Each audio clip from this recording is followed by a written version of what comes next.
Agtakder tayo. Kaasyan na kam o Diyos, ket bendisyonan na kami. Talyawan na kami kadiya si kakaasi. Tapno maamuam, paamuan ti salubungan ti pagayatam, ket tibilig mo amang salakan. O Diyos, daydayawan da ka kuma, di kiti tattao. Wen amin at tattao, daydayawan da ka kuma. Agragsak kumadagiti nasyon, ket agkantada asirarago. Taawan ni dumdumam ti panangkum mo. Kanidaldalan mo dagiti amin at tao dito'y lubong. O Diyos, daydayawan da ka kuma, di kiti tattao. Wen amin at tattao, daydayawan da ka kuma. Pinataod ti daga ti apit nga adu ti bendisyonan na tayo. Ti Diyos a Diyos tayo. Benedisyonan na tayo ti Diyos. Itanok kuma, di kiti tattao, ti amin, asulit ti lubong.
Apo Diyos ang naimbag ken naindaklan, daytoy nga aldaw ket inted mo kada kami a baro aragsak ken baro a panagbiag. Agpapada kami nga agtitimpuyog ditoy balay mo akas maysa nga pamilya tapno agdayaw ken nagyaman kada kayo iti amin nga bendisyon ken ayat nga inpaayo kada kami. Apo ipadanon mo kumati Espiritu Santo tapno ti ragsak tal na ayat ken agturong kadagiti puso ken panunot mi. Ipakita yu kada kami ti kinapudno ken kinatal na ti panagserbi mi kada tayo.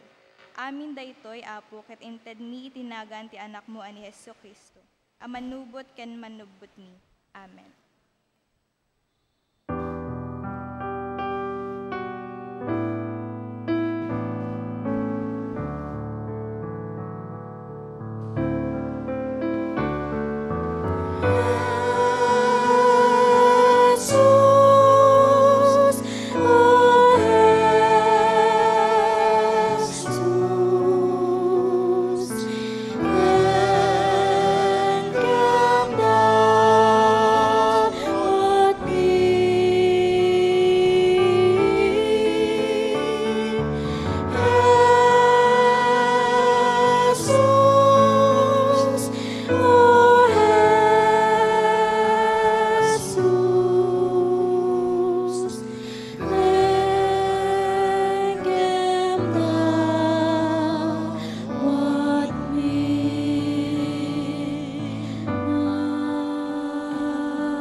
Good morning! Ba, medyo mahina. Mahina lang yung bati ko eh. Good morning!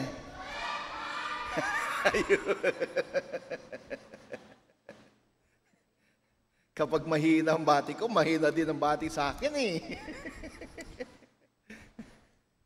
Mga kapatid, ito na po yung huling linggo ng conference year 2024-2025. Kumbaga sa simbahan, sa annual conference, ito yung huling linggo natin. Magsisimula ang bagong conference year sa sunod na linggo, June 1. Ngayon din po natin kikilalanin lahat ng mga achievers sa paaralan at sa pati mga board passers, kung meron mga board passers ngayon. Mga graduates, achievers, and board passers. Because today we will have our recognition Sunday. Now, para sa ilang mga paalala sa atin mga kapatid, tuwing Lunes po ng umaga, alas 5 ng umaga, mayroon tayong online prayer meeting. And then, tuwing gabi po ng Biyernes, alas 7, we have our online prayer meeting also. Ang tawag nito ay Compline or evening prayers. Dati po ay tuwing sa 40 nights ng Lent, ginawa natin itong evening prayers. And then nag-decide ang ating prayer ministry na tuwing gabi ng Biyernes, itutuloy natin ang Compline. So, via Zoom po ito. Mahigit 20 kami last Friday. Inaanyayahan po ang lahat na dumalo sa ating mga online prayers. Ang dami po, ang haba po ng mga listahan natin sa mga prayer requests. Prayer for healing, most especially. Karamihan doon sa listahan natin, prayer for healing. At marami na pong mga gumaling sa mga pinapanalangin natin. Pero hindi lang po para sa healing ang mga prayers natin sa Lunes ng umaga at Biyernes ng gabi. Para po sa lahat mga prayer requests, kapag may mga prayer requests po kayo, huwag po kayong mahiyang ibigay sa amin, sabihin sa amin, ipaalam sa amin, at ang sagot na maisama natin sa prayer, daily prayers natin at sa mga morning prayers at evening prayers natin. Pangatlo, mga kapatid, magmula po sa Martes hanggang sa darating yung Biyernes, ito po yung annual conference session natin dito sa Philippines Annual Conference. Mapapakinggan po natin ang ulat ng ating obispo, ang ulat ng ating dalawang DSS or District Superintendents, ulat ng iba't ibang mga komite ng annual conference. At sa huling araw po, sa Biyernes, doon din po natin marinig ang destino ng bawat pastor at diakonisa. Kung saan ba kami madedestino? Dito pa rin ba o sa ibang simbahan? Di po namin alam. Kasi po, nade-determine at nababago lahat ng mga appointments even at the last minute of the conference. Nakasulat na sa listahan ng mga destino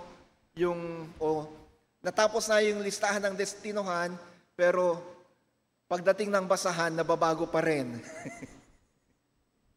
So, ngayong darating na Biyernes po natin malalaman kung saan ang destino ng bawat pastor at diakonisa dito sa annual conference natin.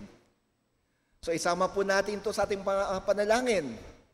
Ating obispo, ang ating mga DSS at lahat ng mga opisyales ng annual conference. And then,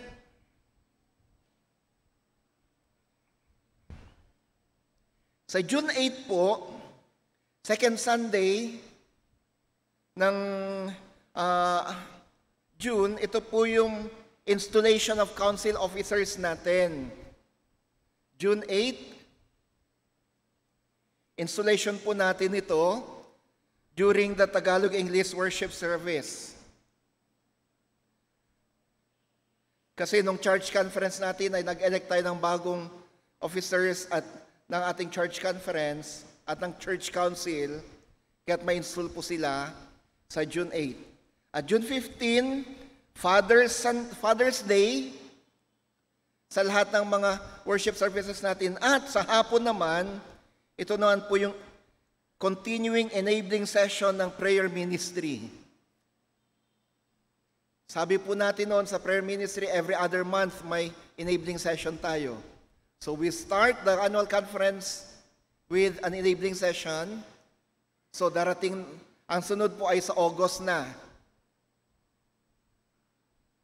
So ngayong June, sa June 15 ang enabling session natin sa prayer ministry, and then sa August ang sunod. Para sa ibang mga announcements po natin, antabayan po natin ating mga Facebook account at ating mga chat groups. Nandito na rin po yung ating sitwasyon sa kaperahan ng simbahan. Makikita po ninyo dyan, pati mga schedule ng ating worship services, Sunday school, extension classes.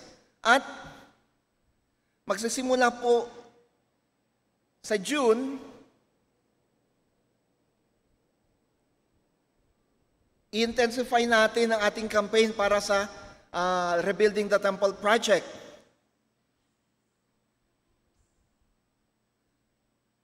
Kung kaya't malalaman natin yan kung paano natin i-intensify yung ating campaign for rebuilding next Sunday.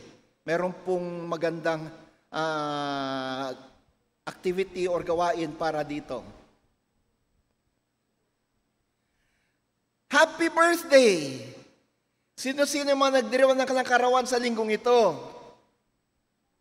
We have Mary Johara Diwa, Madian Jumilka Pascual, Maridel Cordona, May Joy Rabino, Lemuel Marcelo, Mark Jomil James Pascual, Ruby Rose Palomo, Riza May Inventado,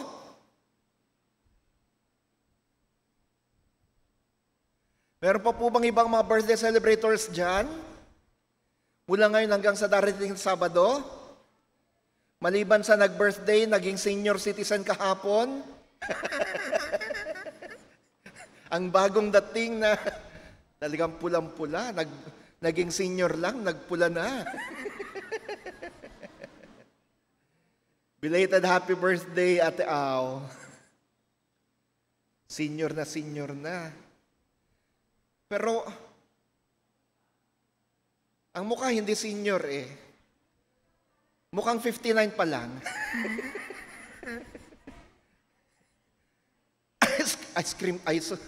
Ice cream, ano ba yan? Meron pa po ba? Huwag nang mahiya. Si Ate Au lang mapapa-ice cream, hindi kayo.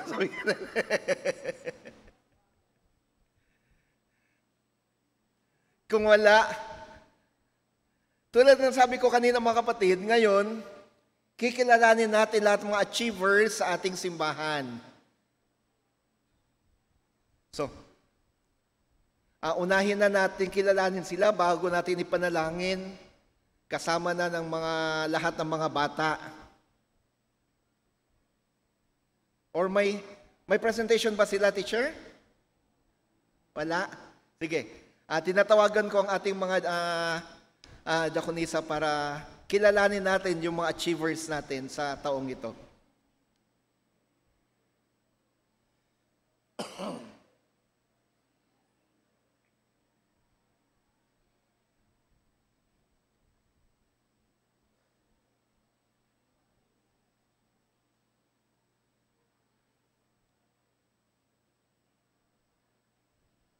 Muli, magandang umaga po sa ating lahat at congratulations po sa mga nagsipagtapos at nagkamit ng karangalan. Ibalik po natin sa Panginoon ang karapat-dapat na papuri sapagkat siya po ang nagkakaloob ng karunungan sa ating mga anak at sila po ay kayamanan ng ating iglesia. Amen po. Palakpakan po natin ang Panginoon sa buhay ng ating mga anak na nagsipagtapos. Tawagin po natin, pag naririto po, lumapit po at meron pong inihanda ang iglesia na token para po sa kanila. Micah Angela Baang with honors, grade 10 completer. Palakpakan po natin pag tinawag po. Next po, Rica May Baang, grade 12 graduate, senior high school.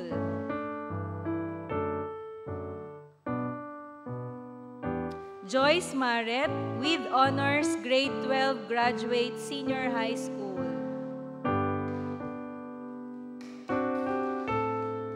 Julius De La Cruz, grade 12 graduate, senior high school. Next po, Aya Leon Marilim with honors, kinder, graduate. Next po, Karsten Vin de Guzman with honors, grade 8. Ayan, kasama po sa ating koro. Graciel Andasan with honors, grade 9. Daphne Kate Bukaw with honors, grade 10 completer, mula sa Judge Juan Luna High School.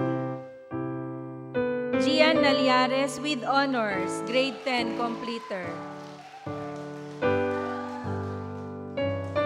RD Agbalo with honors, grade 8. Catalea Tabuyan, Quezon City Elementary School with honors, grade 1, outstanding academic student. Isaiah Vasquez from Trinity University of Asia, graduate, Bachelor of Science in Nursing, cum laude.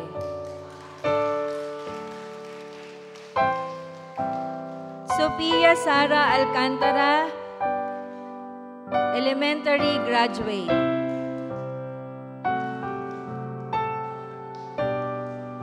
With honors. Don Justin Miguel Antonio with honors, grade 11, Manila Science High School. Juvenela de la Cruz, National Orthopedic for crippled children. Best in TLE, Best in ESP, Awesome Athlete, Most Cooperative, Most Cheerful, Athletics Award, Palarong Pambansa, 3 gold shot put, running, and long jump.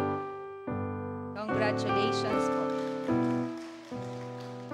Kapatid na Jen Ritz Sermonia mula sa Lesley University, Cambridge, Massachusetts. Graduate, BS Fine Arts, cum laude.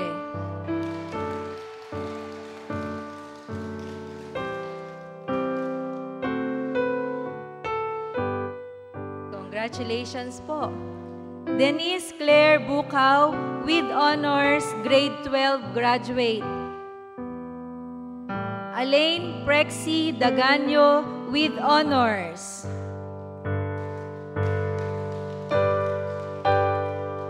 Jul Ray Gordo with honors.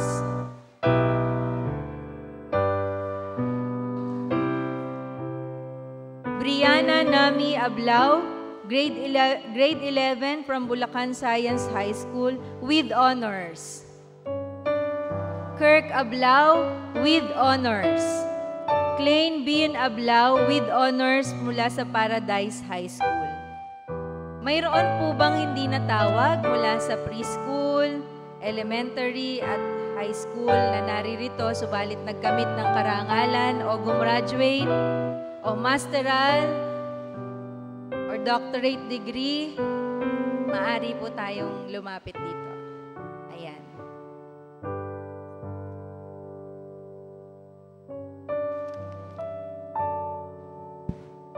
Meron pa po ba?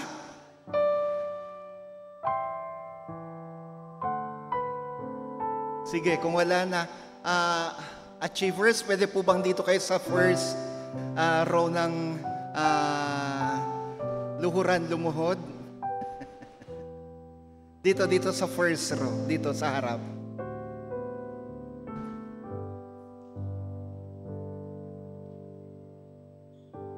Dito sa paunahan.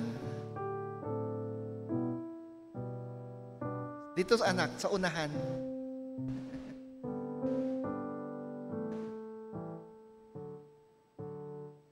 Pwede po bang lahat na rin ng mga bata dalhin natin dito upang sabay na silang maipanalangin?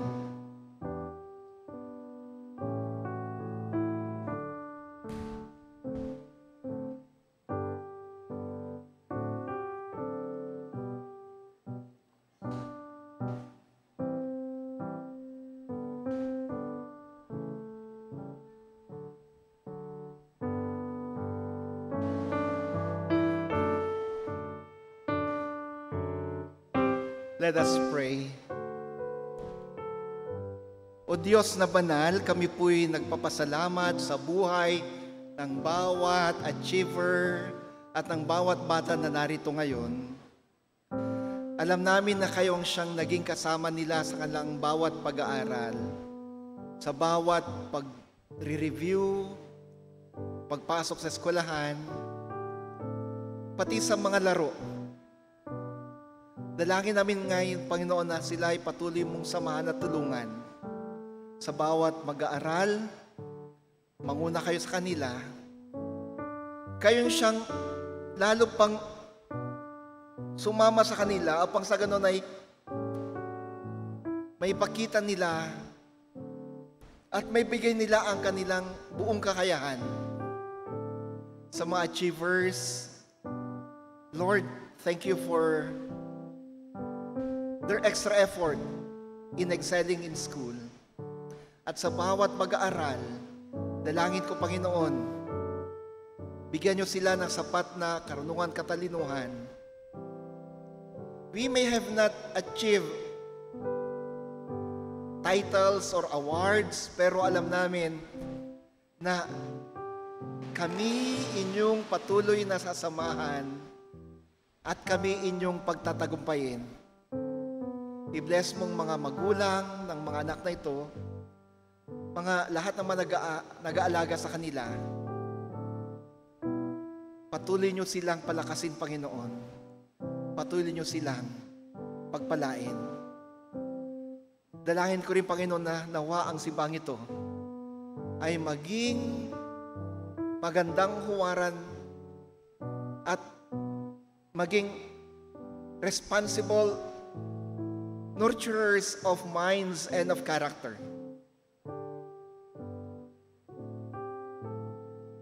Magawa nawa namin ang aming responsibilidad sa mga batang ito at sa mga achievers na ito. Muli, salamat po, Panginoon. Sa ngalan mo, Kristo. Amen at amen. Palakpakan naman natin sila.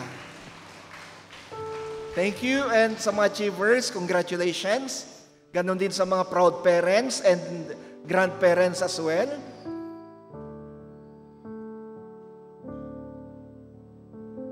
May mga cum laude tayo dito.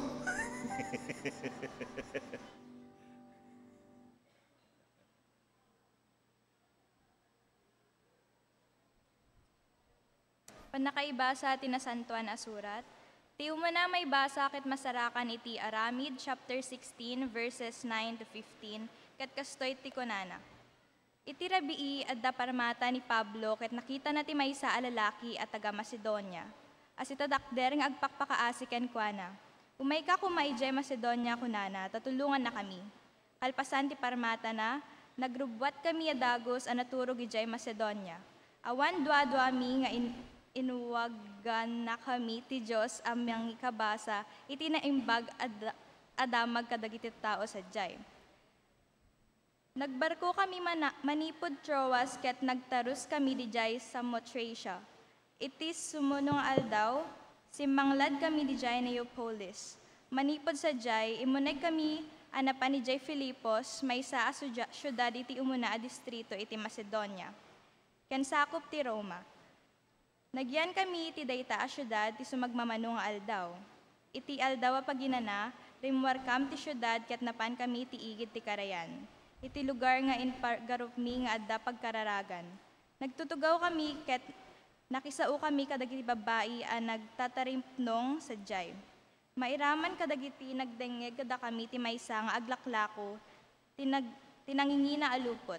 Lydia tinagan na ket tagat Shatira, ken agdaydayaw iti Diyos. Niluktan ti Apo ti panunot na ket naawatan na dagitiin baga ni Pablo. Nagbunyag ni Lydia, ken dagiti kabalay na.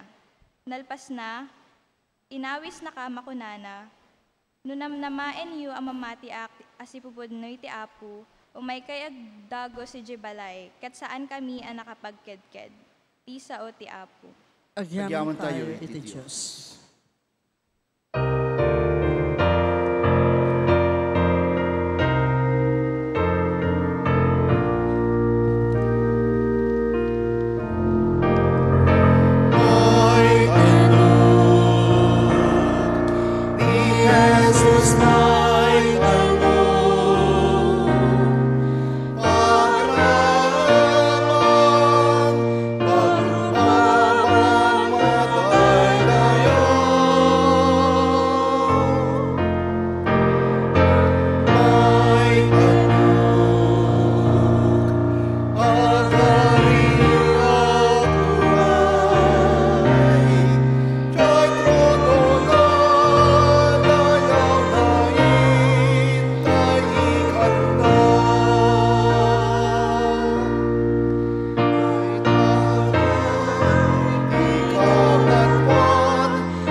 Ang pagbasa mula sa Ebanghelyo ayon kay San Juan.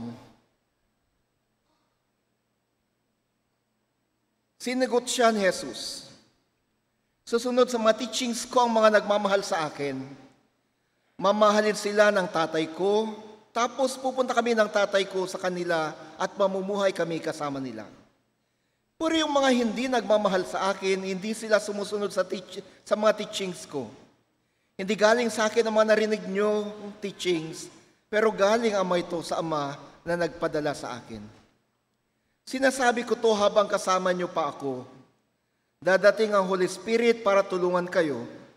Papadala siya ng Ama sa pangalan ko, ituturo at ipapaalala niya sa inyo ang lahat ng mga sinabi ko. Kapayapaan ang iniiwan ko sa inyo, kapayapaan ko ang binibigay ko sa inyo. Hindi to gaya ng binibigay ng mundo. So, huwag kayong matakot o mag-worry. Narinig nyo nang sinabi kong, aalis ako, pero babalik ako sa inyo. Kung mahal nyo ko, matutuwa kayo na babalik ako sa Ama, kasi higit siya kesa sa akin. Sinabi ko to sa inyo ngayon bago pa mangyari ang lahat, para maniwala kayo pag nangyari na ito. Mga kapatid, ang Ebanghelyo ng ating Panginoon. Madayaw ka, O Apo Jesucristo.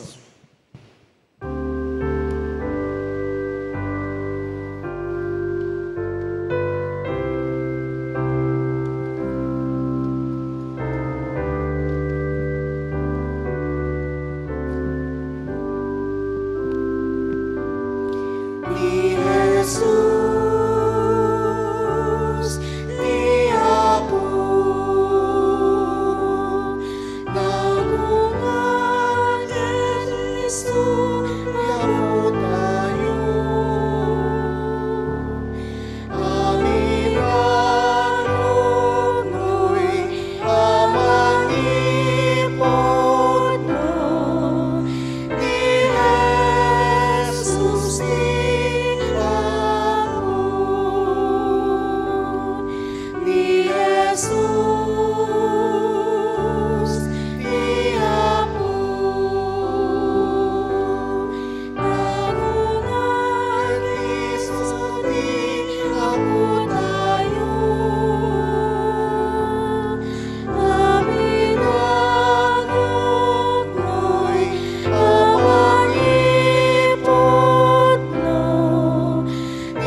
Tayo denggen ti mensahe ti kanta babaen ti Nax UMC Choir.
Surpasses any price.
Thank you, choir.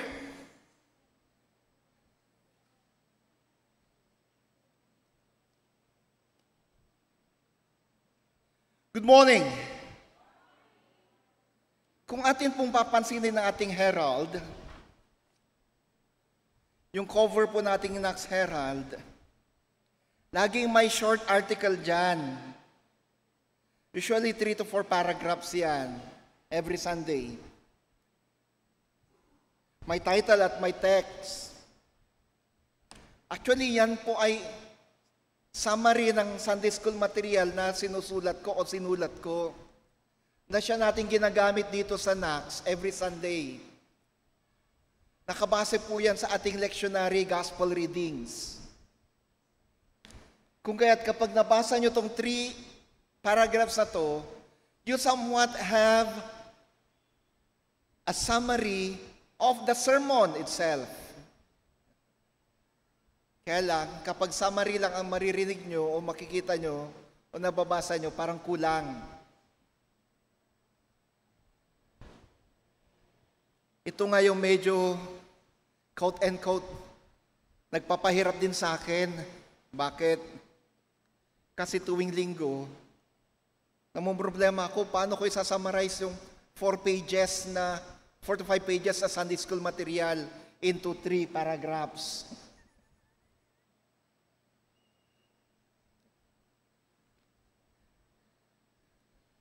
Pero, pansinin nga natin, yung ating gospel reading ngayon,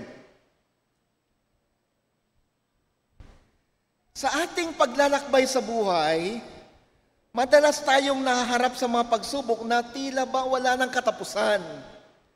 Yung iba, sinasabi nila, Panginoon, meron na naman. Panginoon, di pa natatapos yung isang problema, meron na naman dumarating. Paano ba yan? Paano ba yan? Di pa nakakabayad ng utang, meron na namang bagong kailangang bayaran, at dahil hindi makabayad o may pagkakagastusan, dahil walang ibang pagkukunan, mangungutang uli. Patong-patong na.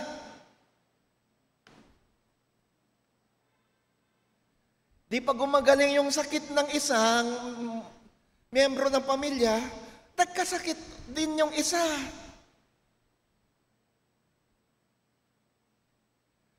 Naputulan ng kuryente, 2 days after, naputulan ng tubig. Ano ba yan? Hanggang sa sasabihin natin, Panginoon, tama na muna.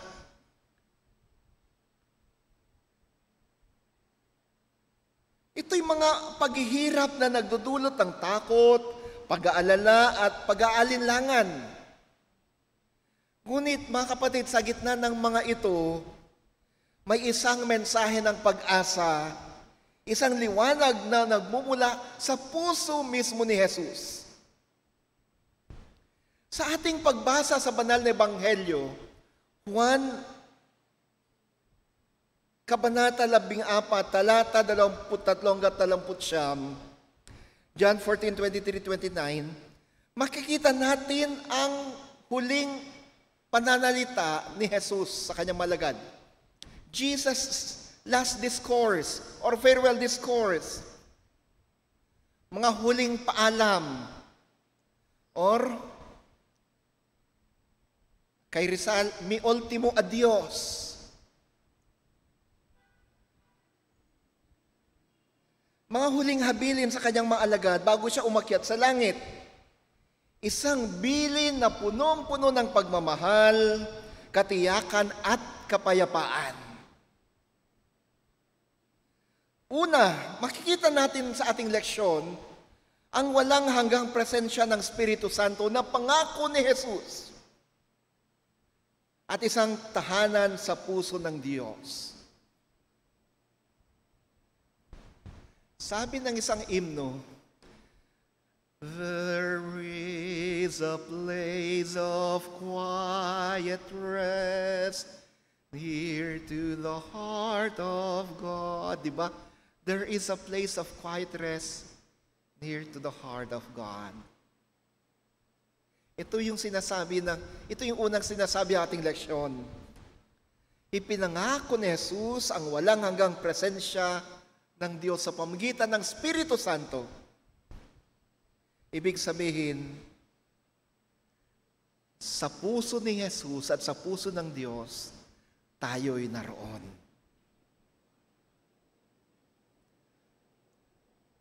Ang John 14:23-26 ay hindi lamang nagsasadang isang pangako, kundi isa ring imbitasyon, isa ring paanyaya. Isang imbitasyon na tanggapin ang pag-ibig ni Jesus at manahan sa puso ng Diyos. It is an invitation to receive, to accept the love of Jesus, and also an invitation to rest in the heart of God. Manahan sa puso ng Diyos. Sabi, ang umiibig sa akin, ito'y hindi lang basta isang emosyon, kundi isang aktibong pagsunod sa kanyang salita. Sabi, ang sino mang umiibig sa akin, di lang basta nagsasabing, mahal ko ang Diyos, mahal kita Jesus, kundi isang aktibong salita. Sabi nga, love is not just a feeling.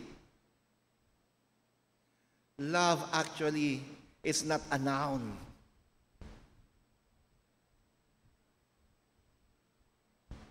Or adjective. It is an action word. It is a verb. Love is not just a noun, it is also and should always be a verb. Ang salitang pagmamahal o pagmamahal ay dapat isinasagawa.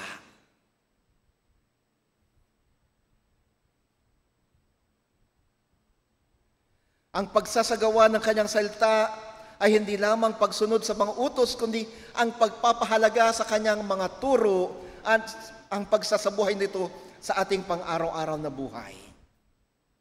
Awan sir pinakakabsat na ibaga tayo nga ayatan tayo ti Diyos, nga di tayo met ammo nga isakit, dagiti kakabsat tayo. No di tayo met ammo nga ipateg, dagiti kaaruba tayo. No di tayo met ammo nga tulungan, dagiti kasapulan, akakabsat tayo. Walang silbi yung sinasabi natin mahal natin ang Diyos, hindi kayo mahal natin ang ating kapwa, kung di naman natin sila tinutulungan or wala naman tayong ginagawa upang sa ganon ay maiparamdam sa kanila ang pagmamahal na yan. Such love is superficial.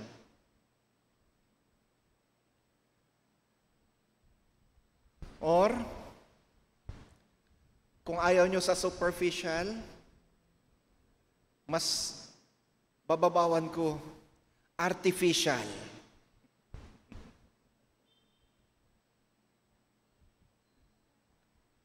Ang pagmamahal na yan ay hindi pagmamahal na nagbibigay ng tunay na bulaklak, tunay na rosas. Ang pagmamahal na yan ay pagmamahal na nagbibigay ng paper roses, paper roses. Oh, how real those roses seem to me. But they're only imitation, like your imitation love for me.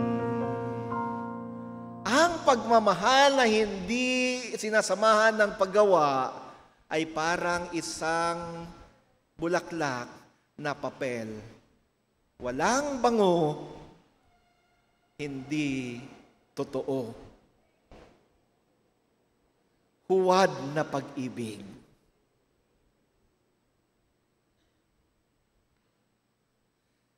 Kung kayo ba naman, mga kababaihan dito, kung kayo'y papipiliin, kung anong klaseng bulaklak ang gusto nyong tanggapin o ibigay sa inyo, tunay na bulaklak o gawa sa papel de hapon, siyempre fresh. Pero ako, ang gusto ko, papel. Basta papel de bangko, ha?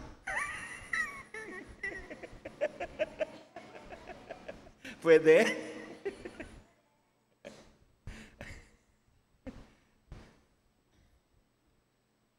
A love that is void or devoid of action is not true love at all.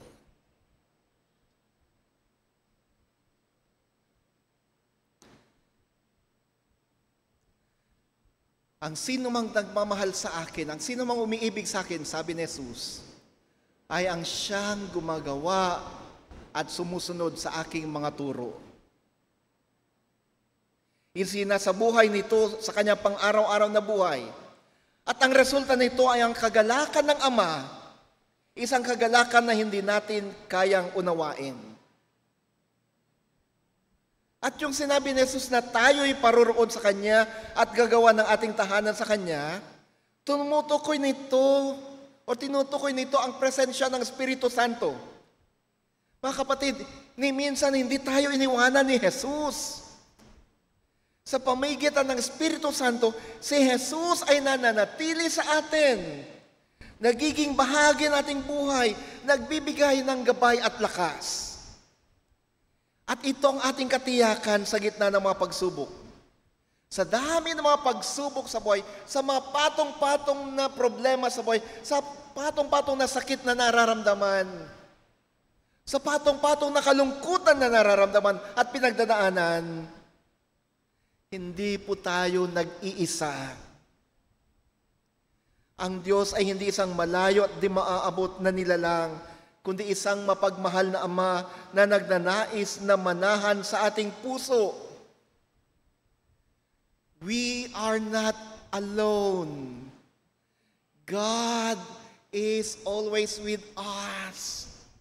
God is actually within you.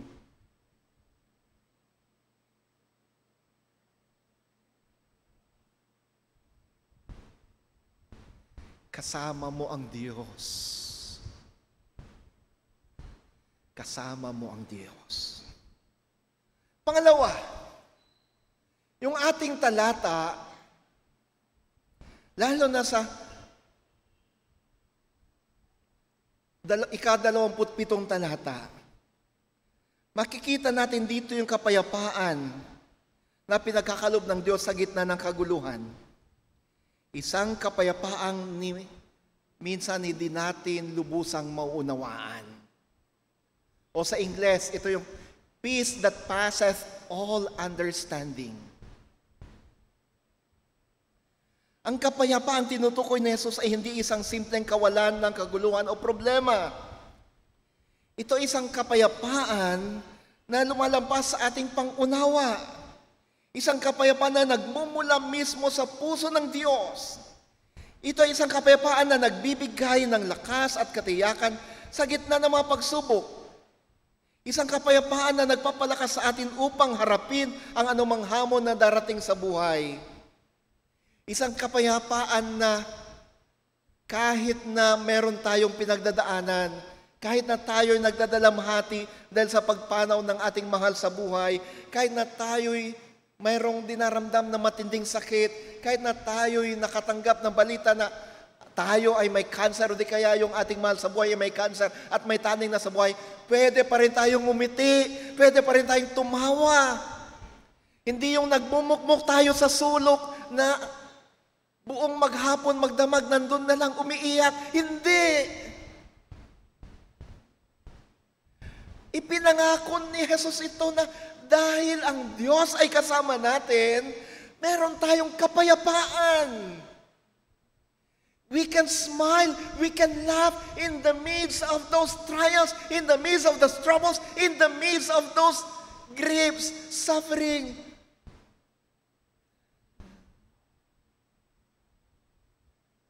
Sabi nga, you can still smile even though your heart is aching. Kanta yun, di ba? Smile, though your heart is aching. Smile, even though it's breaking. Kahit na marami kang pinagdadaanan sa buhay, kahit na ikaw ay namatay no nagdadalamhati, the reason why you can still smile, the reason why you can still laugh is because God is with you. You have the peace that comes from Jesus.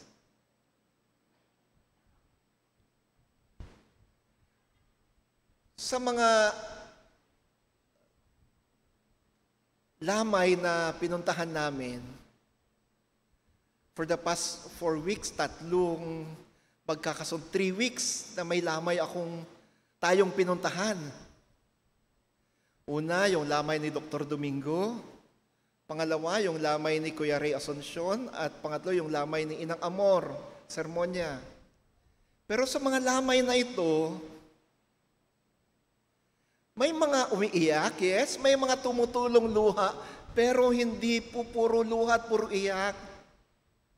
Pati yung mga namatay mismo, may mga pagkakataon at maraming pagkakataon na nakikita mo silang nakangiti, makikita mo silang tumatawa, may mga nagbibiruan.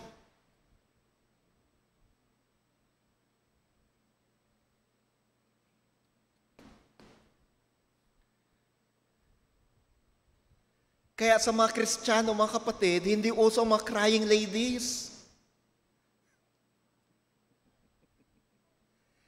Sa mga Kristiyano, ang mga Kristiyano hindi umuupa ng mga babae na taga-iyak.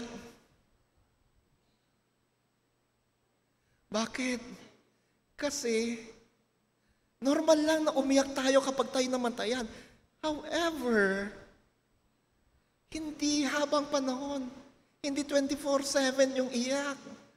There is still that time to smile and to laugh. For Jesus is there comforting us. For God is with us. This is the promise of Jesus. Ito ang pangako ni Jesus. Kapayapaan. Kaya't wala sanang Kristiyano. Again, wala sanang Kristiyanong busangot. Anong ibig sabihin nun? Wala sanang Kristiyanong 24/7 na lang nakasimangot.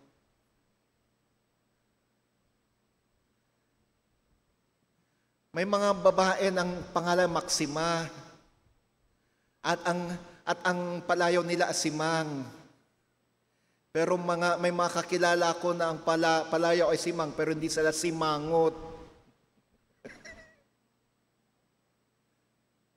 Ang problema, may mga tao na hindi naman Simang ang pangalan pero wala ka na lang ibang makita sa kanya kapag tuwing nakikita mo kundi laging Simang, simangot, takot lapitan ng ang mga tao.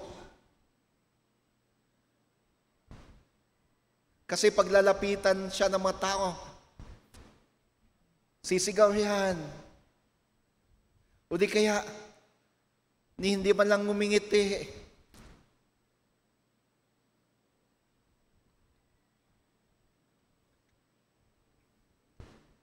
Tabihan mo siya ng litrato ng gorilya, halos walang pinagkaiba.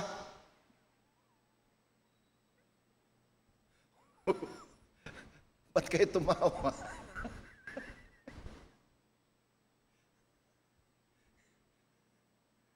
Siguro, yung mga simang, baguhin natin yung pangalan nila or yung description natin sa kanila, hindi na simang. Gory na lang.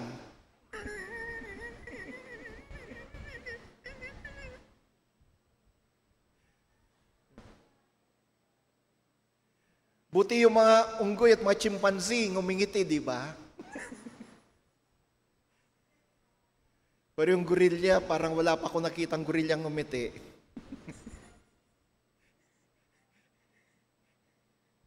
Sige, kapag may nakita akong lagi nakasimangot, ang itatawag ko sa inyo, Gory. Again, pinangako ni Jesus sa atin ang kapayapaan. At dahil meron tayong kapayapaan, kahit na marami tayong pinagdaraanan, kahit na patong-patong ang problema, patong-patong mga bayarin, patong-patong mga utang, patong-patong mga sakit, we can still smile. Smile naman dyan, oh.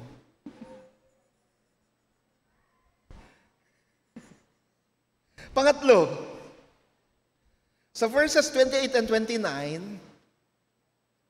mababasa natin dito ang pag-asa na pinangako ni Jesus. Pag-asa ng kanyang pagbabalik at isang kinabukasang punong-puno ng pag-asa. Ang pagbabalik ni Jesus ay hindi lamang isang pangako, kundi isang matibay na pag-asa. Isang pag-asa na nagbibigay ng kahulugan sa ating buhay. Isang pag-asa na nagtutulak sa atin upang mabuhay ng may layunin at pagmamahal. Yung kanyang sinabi, ako'y paroroon at babalik ako sa inyo, ay isang pangako ng muling pagsasama, isang pangako ng kaligtasan. Mga kapatid,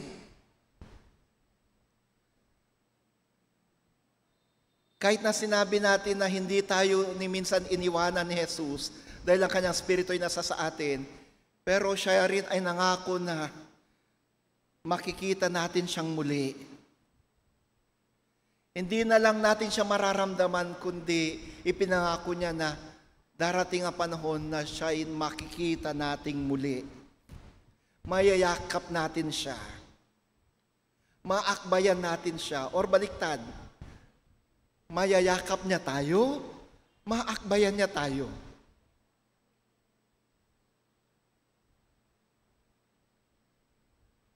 At dahil dito, may katagumpayan. May katagumpayan. Kung kaya't ito'y nagbibigay sa atin ng hamon. Yung verses 23 to 24, balik tayo sa unang bahagi ng teksto. Tayo ngayon ay hinahamon na sumunod sa kanyang salita.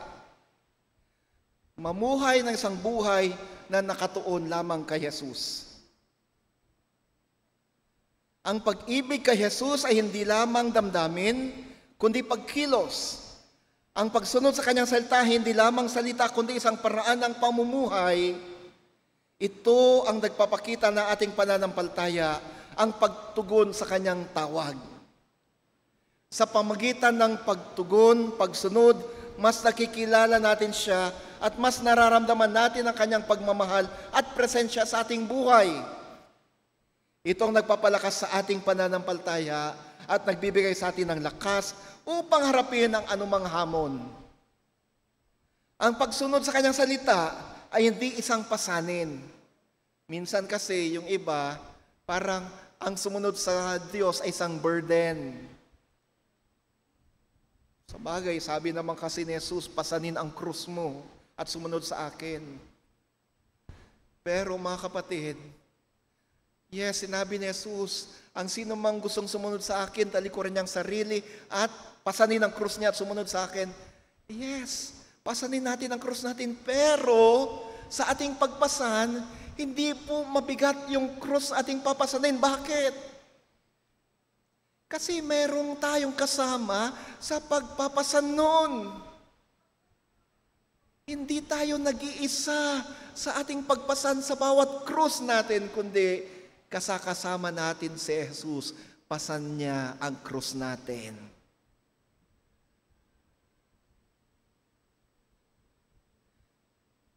Buhat-buhat niya ang ating cross. You, again, you are not alone. Jesus is with you.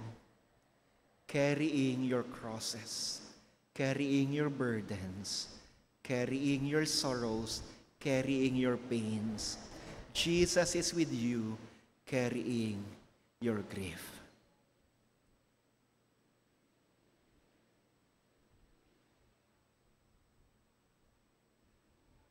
And most of all, hindi lang niya pasan-pasan ang krus natin, tayo mismo pasan-pasan niya.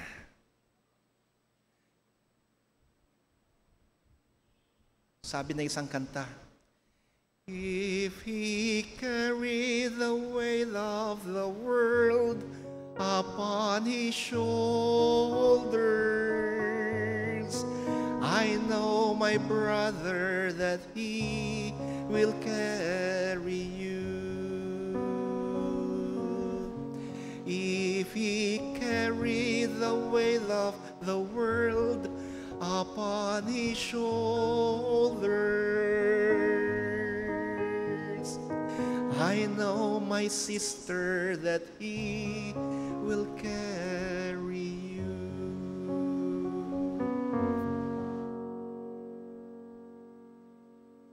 He does not only carry your cross, you yourself,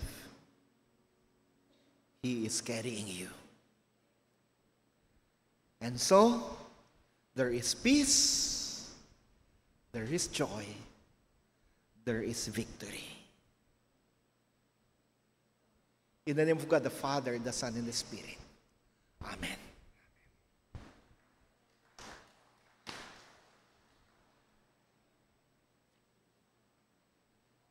At tati tiyempo ti panang ipaay kadagiti sagsagot.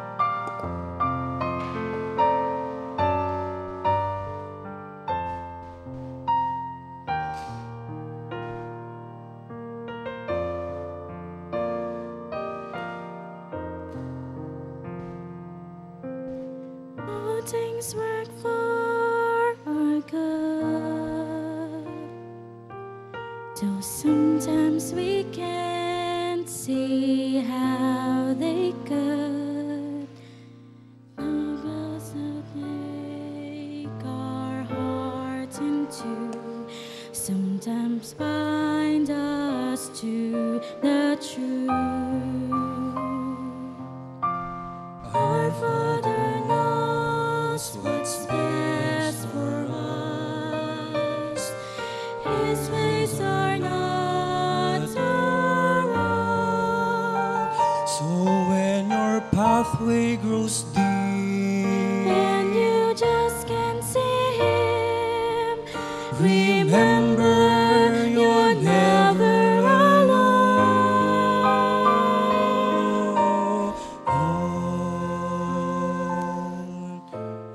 God is too wise to be mistaken.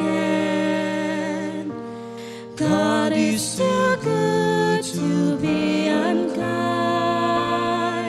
so when you don't understand, when you don't see His plan, When you can't trace His hand, trust His heart.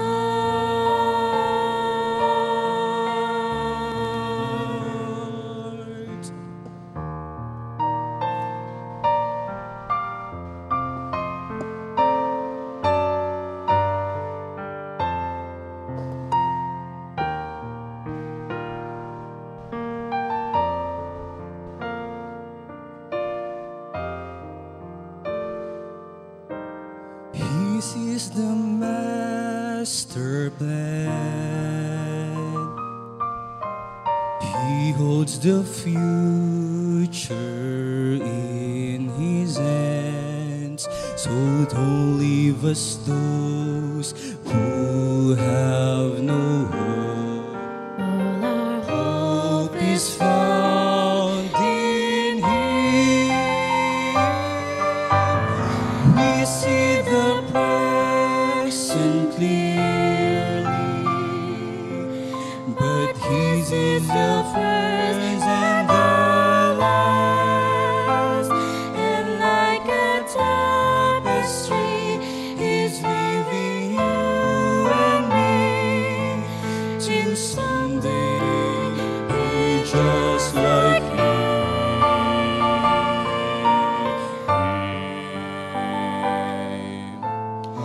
God is too wise to be mistaken. God is too good to be unkind.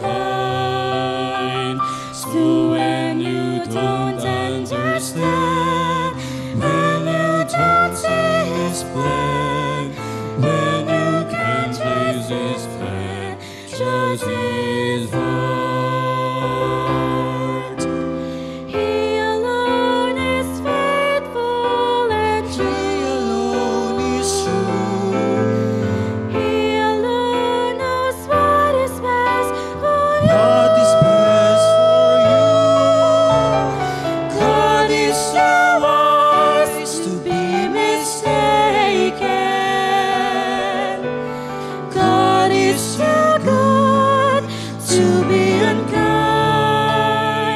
So when you don't understand, when you don't see His plan, when you can't trace His plan, just His heart. When you don't understand, When you don't see His plan, when you can't trace His hand, trust His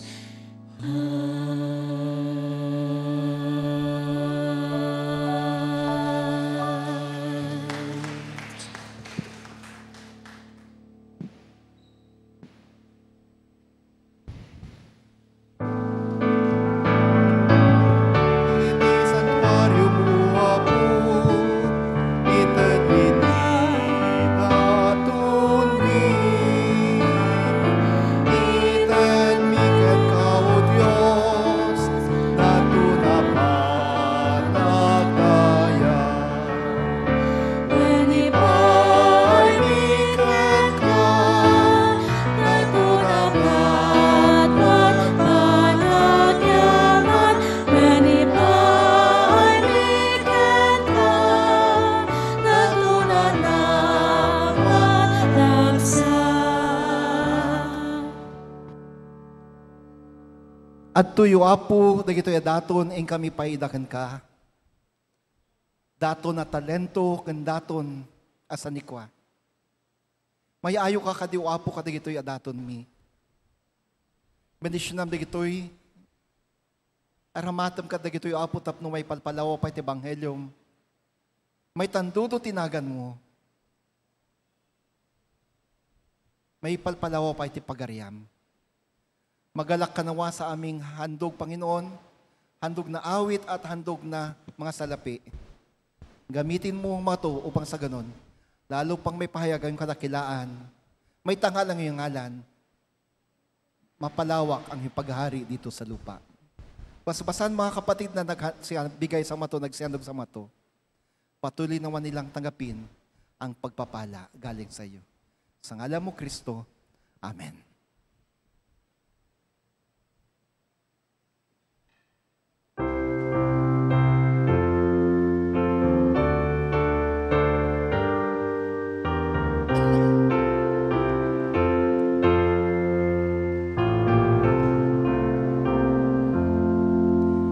Awan tuti ulen, anyaman na sisipngan, tani Jesus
Intercessors.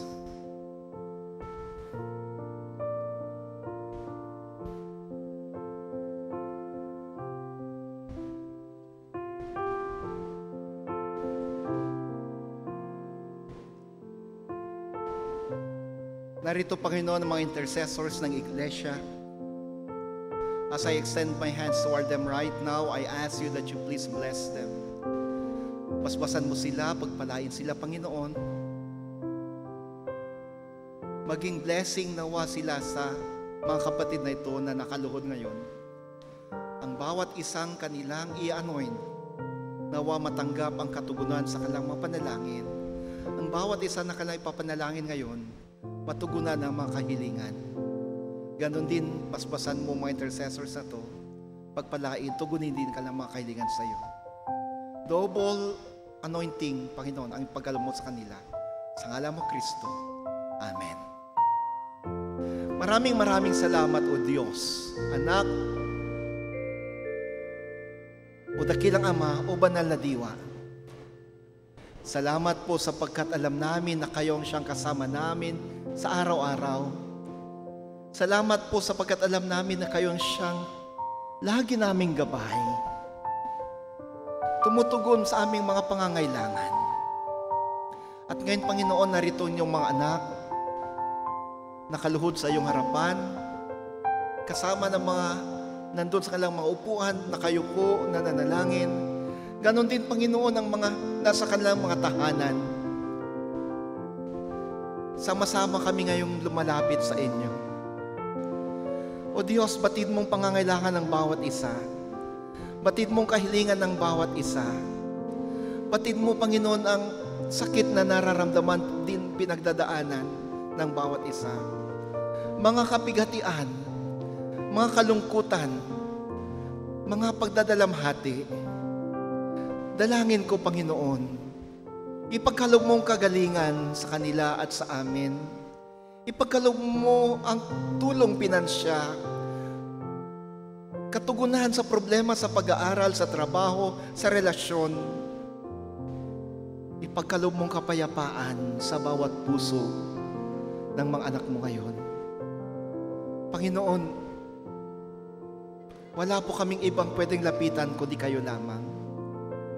Wala po kaming pwedeng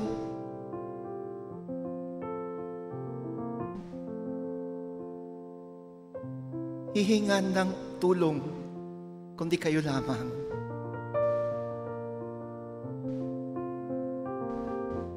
Halika, Panginoon, tulungan kami. Halika, Jesus, hipuin ang aming katawan at pagalingin ang aming mga sakit. Pawiin ang mga sakit na nararamdaman. Halika, Jesus, yakapin kami.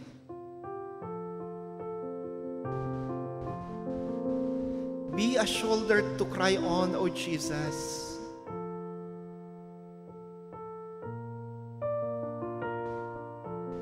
Yung iba sa amin, hapong-hapon na. Yung iba sa amin, Panginoon, malapit ang sumuko. Subalit, sa araw na ito, pinaalala mo sa amin, wala kaming dapat ipag-alala. Di kami dapat susuko kasi ikaw ang kasama namin. Iparamdam po ninyo, Panginoon, ang iyong presensya sa buhay namin.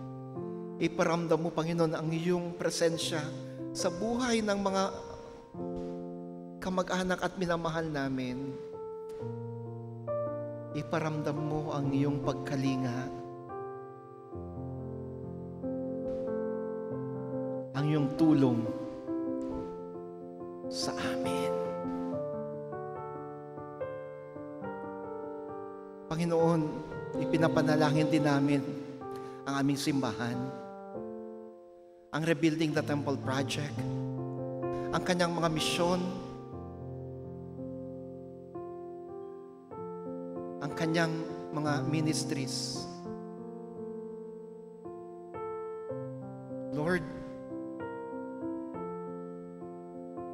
tinatalaga namin ang mga ito sa iyo.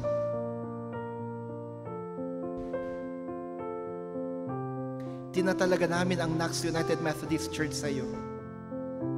Kanyang mga manggagawa at lahat ng kanyang mga miyembro mula sa pinakabata hanggang sa pinakamay edad. Gamitin mo kami lahat, Panginoon, sa iyong kalwalhatian. Muli, inilalapit namin ang simbahan sa iyo. Inilalapit din namin, Panginoon, ang aming bansa sa iyo.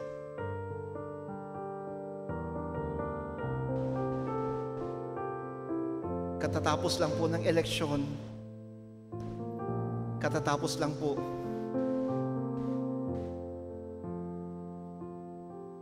ang mga hidwaan dahil sa eleksyon.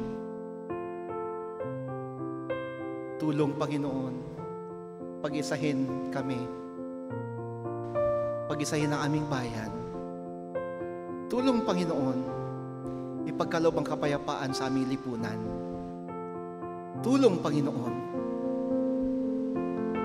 ibangon ang ekonomiya. Patuloy na ibangon ang ekonomiya ng aming bayan.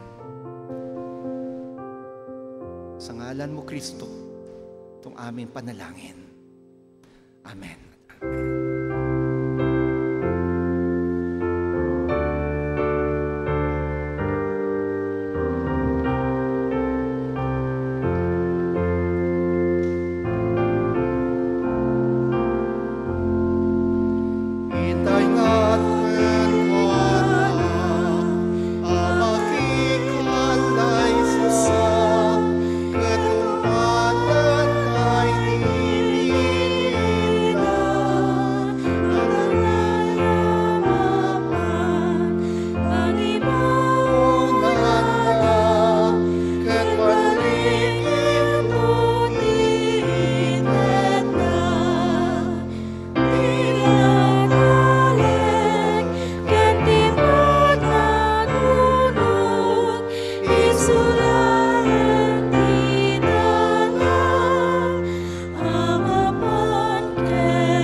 Umayo kayo mga kapatid at ipamalita na tayo'y hindi nag-iisa pagkus kasama natin ang Panginoon. Umayo tayo ipagsabi sa buong mundo na si Jesus ang siya lamang pinanggagalingan ng tunay na kapayapaan. Umayo kayo. At sa inyong paghayo, ipagkaloob nawa sa inyo ng Diyos, Ama, Anak at Espiritu Santo ang kanyang pag-iingat, pagkalinga at kapayapaan, kagalingan, pagpapala. Amen at Amen.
Amen.